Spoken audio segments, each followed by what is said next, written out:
So this is Automate This, Build Flows for Prompt Builder. Just a reminder, this is the first forward-looking statement that you'll see at Dreamforce. So just a reminder, Salesforce is a publicly traded company, so please base your purchasing decisions on current products and services. And I'd like to take a moment to thank you for coming to this session, for coming to learn, and for those who will be watching on video on demand, thanks for watching. I'm Jennifer Lee, Lead Admin Evangelist at Salesforce, and I'm super excited to be here with Alexandra Radovanovic.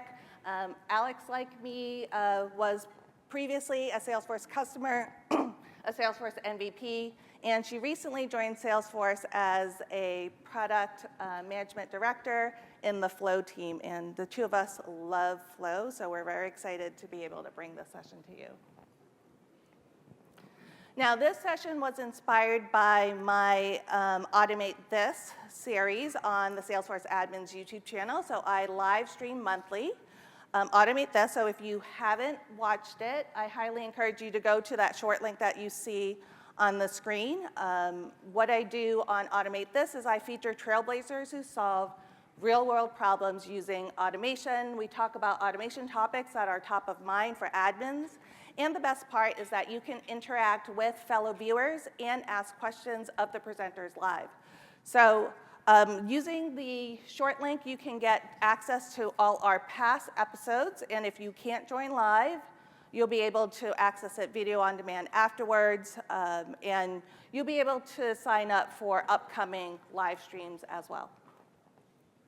OK, so what we're going to talk about today is we're going to build trusted AI with ease, enhance prompts with flow, and then address a real-world business challenge. So let's talk about building trusted AI with ease. So Prompt Builder is a tool that allows you to implement and integrate large language models, or LLMs for short, into your workflow process. And large language models use deep learning and use large data sets to understand and perform a variety of tasks. So that could be recognizing and generating text, helping with creative writing, summarizing and making recommendations, creating code, images, voices, and more. And you can build that trusted AI with ease using prompt templates that allow you to summarize and generate content using clicks, not code. And you can further enrich your prompts by grounding them in data from your Salesforce CRM, Data Cloud, and external sources. So what do I mean by grounding? That's the process where you provide use case specific context to the LLM that is not part of the LLM's trained knowledge. And the end result of doing that is that you get a more personalized response from the LLM. And then lastly, once you build a prompt, you can reuse them in a variety of places. So I talked about grounding your prompt with data. So if you use merge fields in email templates, formulas, or flow, you can use those merge fields to access your record data or your records-related lists. Now, if you have more complex data gathering, you're going to use tools that you're already familiar with, so Flow or Apex. And you can also bring in data from Data Cloud as well as external sources using MuleSoft. So let's talk about prompt engineering, right? Let's talk about that before we even get to Prompt Builder. So here, what you see is a pretty generic prompt. Write an email to a customer recapping a recent order from a cupcake company, and then recommend their ideal order and course. So by providing that generic prompt, what do you expect? A generic response. That LLM doesn't have a lot to go by. It doesn't know your customer's name, your store name, the flavors that you offer in order to recommend a flavor, or anything about the classes. So it's going to try its best, but it's not going to have a lot to go by. So you add additional information. You give it more context. So here, we're providing that additional context. So you're a rep at Mochi Cupcakes. Andy Young is your customer. And you want a quick recap of the customer's most recent order, suggesting an ideal cupcake order. also an over-the-top cupcake, and then you're going to propose a class based on classes taken. Now, in order to propose that ideal cupcake based on the order, here's the most recent 5 cupcake orders, and you list them out.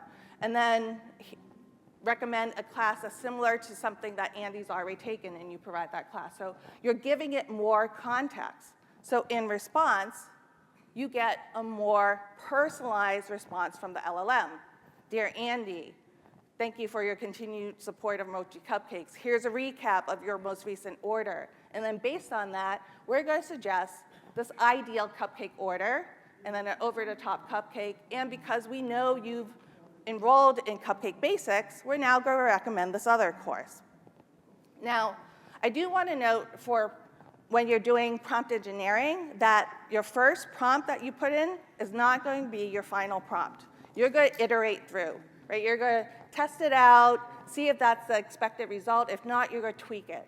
So just know that when you do your prompting and prompt template and prompt builder, it's going to be an iterative process. Okay, so now that we talked about prompt engineering, let's talk, So to move this to a prompt template, you basically take what I had there, and then you have those little squigglies. So those would be the merge fields where you dynamically ground your data into your prompt. All right, so now let's talk about the Einstein trust layer, because trust is our #1 value at Salesforce. And it all starts with a prompt. And then it's going to securely retrieve the data that you're grounding it in and go through that dynamic grounding with the merge fields. Then we also know that sometimes you have sensitive data in there, your PII, personally identifying information. And we don't want to expose that to the LLM. So what we're going to do is we'll take your actual sensitive data, we'll swap them out with data placeholders. Then we're going to take your prompts, the grounded data, those data placeholders, and we're going to send it to the LLM of your choice. You can either select LLMs that we provide, or you can bring your own. But do know that there is a 0 data retention policy with the LLM. So what that means is that prompt, that grounded data, those data placeholders, when it goes through the LLM for the response, it will not retain it in its trained knowledge. So that LLM is not going to know anything about your company. Then it comes back with the response. It goes through data masking, so those data placeholders, it's going to swap it back with your actual content. And then it's going to go through toxicity detection. It's going to weed out any bias, any harmful content. And then it's going to go through a feedback system. So users will be able to provide feedback on the quality of the prompt, and that allows us to improve our overall system. We're going to also log everything to an audit trail. So how the user accessed the prompt, the quality of the prompt itself will be logged in an audit trail in Data Cloud, and then you'll be able to then use that information to further fine-tune how you use prompts in your org. All right, so now let's talk about enhancing prompts with Flow. So automation is an admin superpower, and there's so much that you can do with Flow. So Flow is important because Flow Builder is the declarative automation tool for admins, and I firmly believe that every admin should know how to build automation with Flow. You can use Flow Builder to automate a variety of tasks, such as data manipulation, as well as your more complex business processes. You can also use screen flows for your user interactions, and this allows you to improve your efficiency, productivity, and also overall user experience for your users and your customers.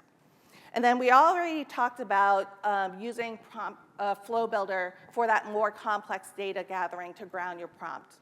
And lastly, you can easily integrate with systems using HTTP callout for that seamless, cohesive workflow.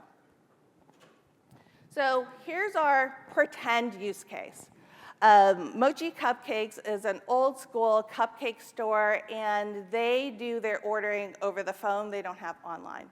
But we want to give the reps a quick, easy way to get access to the data that will be important during the order process. So to do so, we use a screen flow to gather information from various places and display the data onto the screen. So here's a demo of that. So we're on Mochi's Cupcakes Good to Know information, and it has a lot of information for the reps. We have all the information on the 25 cupcake flavors that we offer, 10 frosting types, 12 decoration themes, and 8 courses. And this was done using a screen flow to bring all of the data together. So let's go over to Flow Builder and take a look at our screen flow. So we're in Flow Builder, and we're gathering data from various objects. So we have cupcake flavors, frosting type, decoration theme, and courses. And we're going to just take a look at one of them to give you a flavor of what it looks like.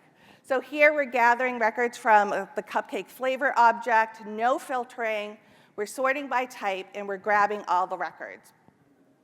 So we're basically going to do the same thing for the frosting type, decoration theme, and courses. Now let's take a look at that last item here, which is our screen element. And what you see here is a screen element that has data tables, and we're basically pulling all those records from the Get Records. So we have a table for cupcake flavors, frosting type, decoration theme, and cupcake courses. And that page is built just simply with that screen flow. So now, Mochi Cupcakes wants to get into the AI era, and they want to use Gen AI for their reps to summarize the customer's most recent order, recommend a cupcake order, including an over-the-top cupcake, as well as cupcake classes. So the ingredients here is that we're going to create a field generation template in Prompt Builder. We're going to create a template-triggered prompt flow, or we're going to call prompt flow for short, in Flow Builder to ground the prompt with additional information. And then we're going to take that field generation template and we're going to bind it to a field on the contact record page in Lightning App Builder. So when you have Prompt Builder enabled in your org, you'll see a new flow type called Template Triggered Prompt Flow. Now you'll go about creating your flow just like you would do with your other flows, but know that you'll need that one specific action there, add prompt instructions. And that basically does, you take the data from your flow, gathering all that data, and then that will just pump it back into your prompt template and ground it. So let's get to the demo. So we're starting off in Prompt Builder. And we're looking at a field generation template for emoji suggestive order and class on the contact object. So let me give you the lay of the land. And what you see here is the workspace. So this is where you use natural language to describe what you want the LLM to do. And you can also ground it with data. And to ground it with data, we're going to use the resource picker. And from there, you can access the record information, all the fields, and then all the way at the bottom, you'll be able to access the records-related lists. Now, if you have more complex data gathering, you're going to use the tools Flow or Apex. And Data Cloud would appear here if it was enabled in this org. And then you have access to the current organization and current user information. Now, let's scroll further down to the bottom under Preview. So once you select a record, for resolution, what you expect to see there is it'll take your prompt instructions, it'll take your grounded data, and it'll play it back for you. So you know what we're sending to the LLM. And then under the response is what we're going to get back from the LLM based on the prompt and the grounded data. So we're going to test it out with a record. I recommend you test it out with multiple records, not just one. You want to make sure that you're getting the expected AI output. Now, you probably notice in the prompt instructions here that I have things in blue. So those are my merge fields. Those are my record data and record-related lists. And then if I scroll further down in my workspace, you'll also see that I'm referencing a flow, and that's showing up in green text. And that was to do more complex data gathering and other objects. Now, over to the right under configuration, that's where you select your LLM. So you can either choose from what's provided by Salesforce, or you can bring your own. Now, I selected to use Salesforce, and then here are all the models that are available. I happen to like OpenAI GPT-4 Turbo, but I highly recommend you test it out with different models to figure out which one you like. All right, so now we're going to just verify what we saw with Andy Young's record. So you'll see over to the left the resolution, where we have the prompt instructions, and then when you scroll down, you're going to see all the squiggly with the data that we grounded it in. So those are the related records, the data fields, and from flow. So in the response, right, we noted it's generated by AI. We're summarizing Andy's most recent orders, which includes matcha green tea and pineapple upside down. I'm getting hungry already. And then based on that order, we're recommending 3 cupcakes.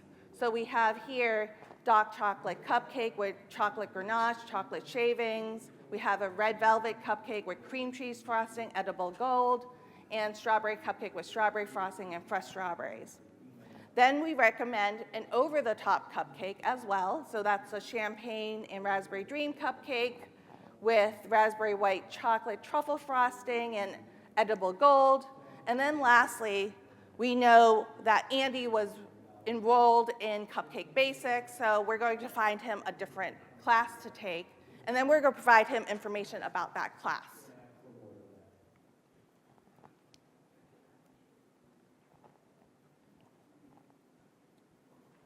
Okay, so it's just catching up. All right. So back over here, you notice that I use Flow to ground my data because I needed to go out and grab information about my cupcake flavors, frosting type, decoration themes, enrollments, things like that. So I use Flow. And we've ahead of time built that prompt flow and activated it, tested it out in order for it to be available in the resource picker. So now when I go to the resource picker and I go and open up Flow, you'll see the Mochi suggestive order and course prompt flow. So let's take a look at that prompt flow right there. It is set up for automatic inputs. And this is a field generation template that we're using on the contact object. First, we're going to grab the cupcake flavors. So we're looking at the cupcake flavor object where their type is not over the top. We're going to sort it by type and grab all the records that we find. Next, we're going to put it into the loop. So all the records that we find go into a loop. And this is basically, think of it as an assembly line, right? You're going through for each item in that collection of records. And the important piece here is the add prompt instructions. And here we're stamping it with the name, which is our cupcake flavor. So all of the records will stamp the name of the cupcake flavor here. And what you'll notice is when you're doing prompt templates, most likely you repeat the same couple of steps to get the information to add it to the prompt. So we'll repeat the get records, and then the loop, and then the add prompt instructions. So you'll see that for this over-the-top cupcakes. And then as we scroll further down in this a little bit massive prompt flow, you'll see get frosting type, over-the-top frosting type, decoration theme, over-the-top decoration theme. For courses, we're going to also pull in additional information from the name. We're going to pull in description and duration. Next, we're going to grab the future classes that we're offering. So we're going to grab classes that are 3 months out from today's date. And as any good admin will do, we're going to verify that we did find any classes before going ahead with the loop piece. So here we're adding additional information about the classes so that we can recommend that to Andy Young later on. And then we're going to grab the enrollments that the customer has. So we're looking at the enrollments object where the contact equals the record ID I'm passing from prompt template to our prompt flow. So notice $input. That's a new global variable in our prompt flow. So let me show you how we set that up. So you do $input, then we're going to select the related entity. In this case, it's our contact. And then we're going to select the record ID. And we're going to grab all the records it finds. And lastly, based on if we have enrollments, then we're going to stamp the name of the class. And as any good admin will do, we're going to test it and debug with multiple records before we activate the flow. And we're going to wait for this video to catch up here. OK, so we're going to debug, and we're going to, again, use Andy Young here because we've seen the information for Andy earlier. And for time, I'm not going to go through everything in debug, but I do want to point out this new prompt instructions. So our first prompt, it went through for the first record and found dark chocolate as the cupcake flavor. Now the next one, it's adding red velvet. So it's going to accumulate all the data in for the prompt template. So when we scroll all the way at the end, you see that there's a lot of data that we're going to be sending as an output from this flow back into our prompt template in order to ground it. So now we're going to next bring generative AI magic to the contact record page. And we're going to do so using Lightning App Builder. So here we are in Lightning App Builder for emoji, suggestive order, and class. And you can barely make out the little orange Einstein icon. And what that represents is that we bounded the prompt template that we already reviewed to that field. So let's check it out in action. We're on Andy Young's contact record. We go to emoji suggestive order class. We hit the wand to activate Einstein. Einstein then takes the prompt, the grounded data, sends it to the LLM, and then now we're just waiting for the response back from the LLM. And we should expect to see something similar to what we saw in Prompt Builder. We always want to do human in the loop because we're working with giving data to our customer. So sometimes LLMs will hallucinate. We want to make sure that it looks reasonable before providing it to the customer. And then additionally, you can ask Einstein to do other things with this content. We could also ask it to shorten it. Like, let's say it's too long. We want to shorten it to a paragraph or something like that. So you can further refine the response from Einstein. But in this case, we're going to use it as is. We like the content.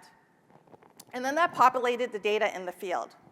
So in just a few clicks, a rep was able to summarize a customer's most recent order, suggest an ideal cupcake order of 3 cupcakes, an over-the-top cupcake, and then suggest a class based on what they've already taken. And the rep didn't have to go and find all this information, right? It's a real productivity booster. And with that, I'm going to hand it over to Alex, who will walk us through how she addressed a real-world business challenge using Prompt Builder and Flow Builder. Thank you, Jen.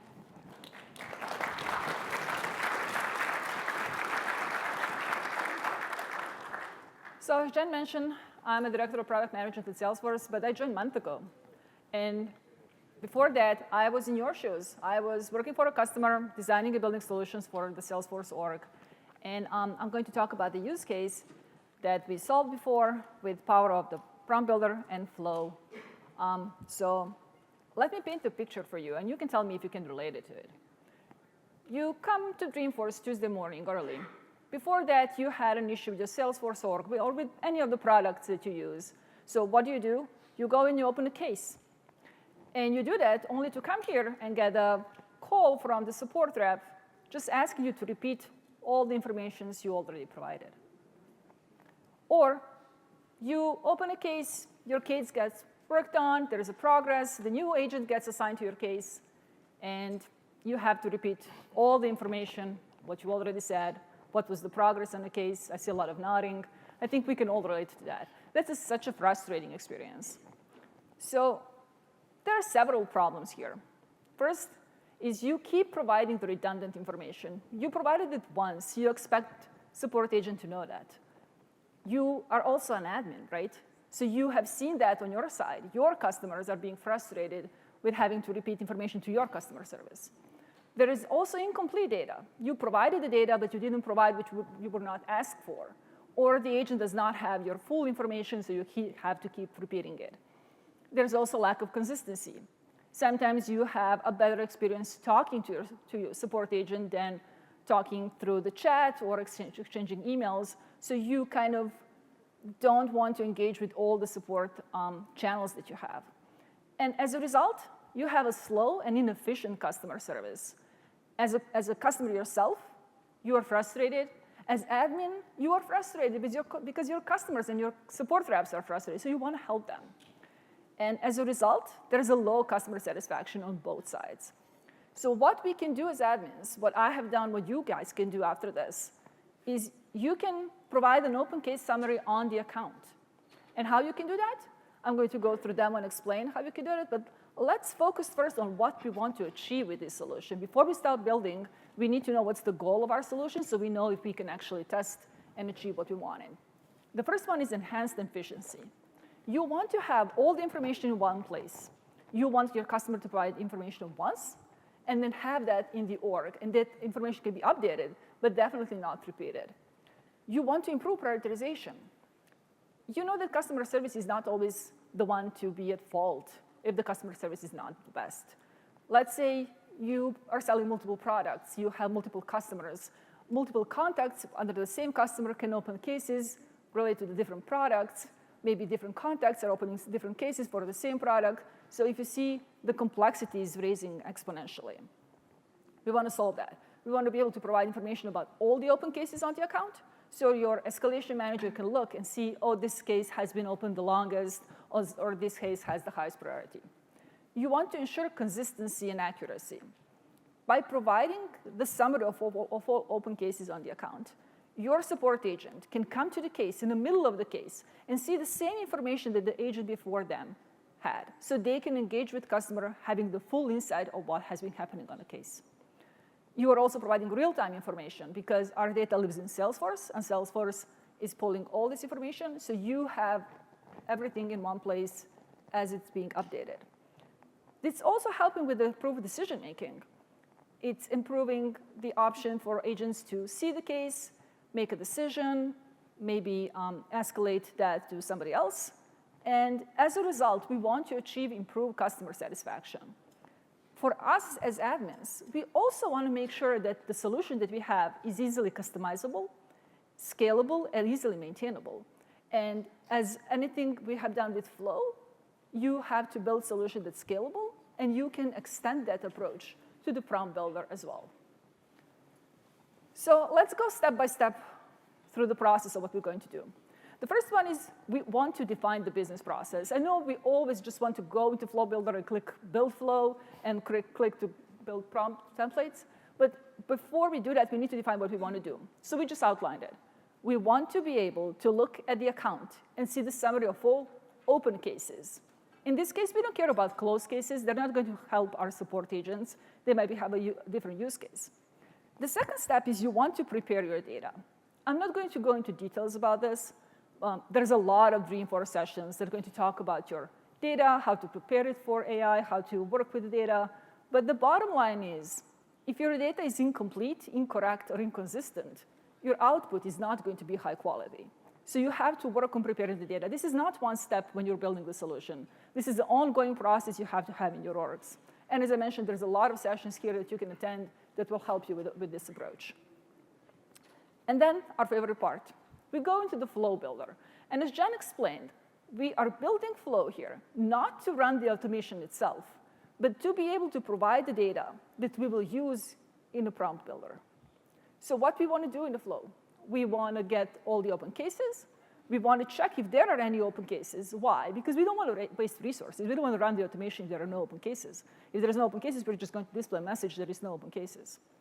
If there are open cases, then we want to pull in the prompt builder. So what we're doing in the prompt builder, we want to invoke the prompt builder action on the account. We want to ground that prompt in that flow information that we're providing, which means we're grounding the prompt in real-life data. We're giving it account information where we want to look at, and then we want to display the message about the open cases. So this is all fine and dandy. Let's look at a demo. So this is a template trigger flow. It's a standard flow. We're going to use automatic inputs, and because we're providing case summary, we want to use a field description template, field generation template capability. We said we want to provide that information on the account, so we're selecting object as the account. The next thing we want to do is we want to pull the information about the open cases on the account. So let's look at this element. So we're setting the object as case because we're pulling case information. We want to pull all the information about cases where account ID equals, as Jen explained, the input variable, where this input variable is account ID, where we're actually triggering this prompt flow. And because we want to make sure that it's open cases, we're filtering cases on the status as well, and we're making sure the status does not equal closed. Because we want to provide information about all the open cases, we will pull all the records, and then we're automatically storing all the fields so we can choose what we want. We're going to go into decision element. Decision element, as I mentioned, is pretty simple. We're looking if we ever actually have an open case. If this collection is not empty, is not as empty, then we're going to just display the message. There's no open cases. We're not going to do anything else. But if there are cases, then we want to go through the loop. Then we have this collection variable, and we go through each of the cases that we found. And for each of these cases, we want to make sure that we provide the information to the template builder. And this is what we're doing. So in the prompt instructions, we are gathering information from the case that we want to use in that summary. Things like case subject, description, contact information, created date, and case number. So this looks, well, let's look at debugging.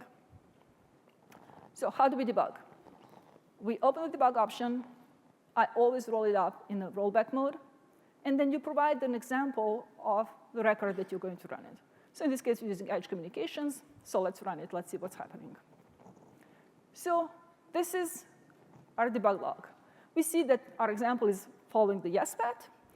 We're looking at interview started with pulling the account ID. Then we look at the get case records. We see that actually we successfully found these records. And we're going to look, because we found it, decision element is going to follow the yes path.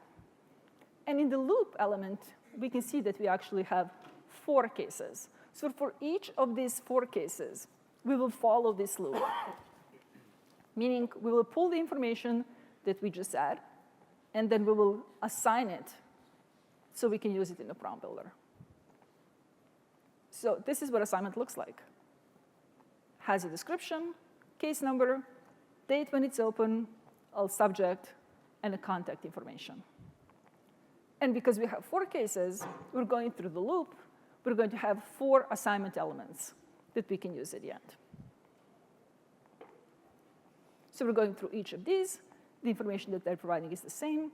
This looks OK for us because we're rolling it back, running it in rollback mode. We don't want to do anything that would be changes. So we're going to activate the flow. Let's look what we do next. Next is we're building a prompt template. So we're in a prompt builder. As Jen explained, we have this canvas. We're actually giving the instructions. And we want to say to the LLM the role that I have. So we're telling it, you're a customer support agent who needs to review all the open cases. And this is where we're grounding it in a real-time information. We're giving it input, account name. We're selecting that from a resource. And then we're also selecting object field where we want this summary to be stored. It's open case summary field on the account. But let's go back to the template. So we are giving strict instructions because LLM can hallucinate, can provide information that you don't want, we want to make sure to give it the clear instructions. So we're saying we want to have one paragraph, 2,000 characters max. The information that we want to have is the basic one that we just saw in the flow. We want to have case number, we want to have case status, how long the case has been opened, what's the contact information, and we want to see first and last name. And then the information we're pulling from is coming from the flow that we built. So that's the whole purpose of the flow. We also want to remove any kind of element of emotion. We're just providing facts. So we're saying to the LLM that we do not want to retrieve a positive or any negative trait in this case summary. You just want to have a full info. On the preview section, we have the option to test it, to see if the information we're pulling from the flow is correct. And then we can see if the final result in the response is correct as well. So how do we do that? We go to the related records, and then we can select example, similar how we're debugging the flow as well. Let's use the same account in this case, just to see if it's providing the same information. So we can do that and click on preview. So in the preview, we're getting the response about the edge communications. We see there are currently 4 open cases. And we're checking this result to see if what we have is what we're looking for. So we see that their case number, we have a contact information as well, we have a summary of the description as well, we have information in which case is being the longest open. But what if we can do this better? What if we ask LLM to provide a suggestion on resolution for each of these cases? So we go back to the template, we give it the instruction to provide a second paragraph with suggested steps for each case, and then we'll preview if we like the results. Maybe this is a better approach. Maybe we can make it better. So when we run the preview, and in the second paragraph, we see first paragraph already has the information that we verified, but the second paragraph looks good to us. For each of these cases, we have the suggestion. The suggestions are based on the subject, based on how long it's being required. So that means we're providing a much better support for our support agents. So if you like this, and I think this is good for us, we can go ahead and save and activate this prompt template.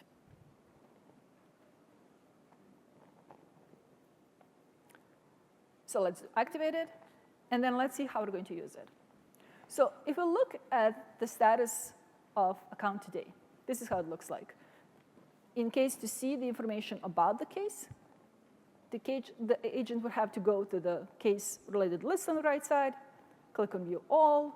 In case to see anything happening on a specific case, they would have to open the case, maybe click on the case number, see the page, and then even scroll to the description. That's not really feasible if you have 6 cases on the account. So what we can do is we can actually use the power of dynamic forms on the account page layout and provide this information here. So we can go into the fields. We can add the field section, give it a meaningful name, open case summary. I think that's pretty intuitive. We can also make it a 1 column because we want to make it clear and simple. And then pull the open case summary field. This is a text field. And what we can do with this text field is we can actually assign the prompt template to be generated here. So we're selecting the prompt template we just built. Let's save, and let's see it in action. So save, and let's go back to the account page. Let's refresh and see the results. And the result looks good. We have the information about the 4 cases on the edge communication. We have case number, contact information. We also have the second paragraph with next steps. We like how this looks, so we're satisfied with this result. This is pretty useful for our agents, but let's look at how we're going to generate. So on this account, we don't have anything. Click on the Edit button. We're going to invoke Einstein here, and it's going to trigger that prompt automatically. Let's see what this gives us as a result. So this account has 5 open cases. Totally impossible to see that manually. We have the list of all the cases. We have information about each case. Again, case number, date open, quick summary, case contact information, and then we have each step for this account. Because human is the last step in this loop. You can choose to use this or not. And let's look at the account that does not have open cases. So there's already a comment that there's no open cases. We click on the button to invoke Einstein to update this field to see if anything changed in the meantime. We see it's not, but this answer is mouth-watering, right? Like there's a lot. We don't want to use it. So again, we're selecting, we're not going to use this one. So let's talk about a little bit about automation challenges that you can see. The first one is inconsistent quality. We were lucky in this demo that everything we generated we liked and we could use. But as Jennifer mentioned, you might see some hallucinations. You might not like your end result. So you have to keep building, keep testing. Maybe you can use Einstein to generate the summary, and then you can manually change it, update it, shorten it, ask Einstein to enhance it. So you communicate with it. So prompt builder and flow and AI in general is the vehicle. And you as admins, you guys are drivers.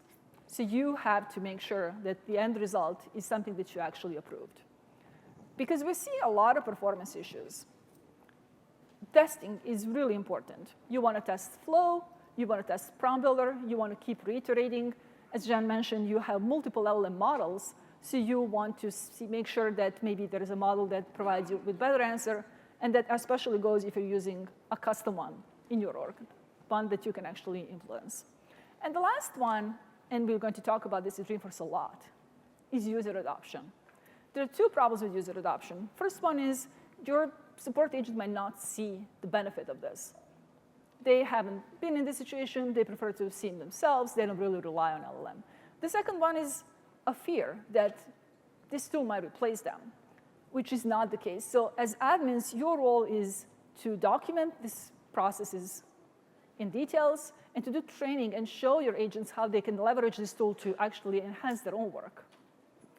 So that's my business use case. Back to you, Jen. Great. Thanks, Alex. All right.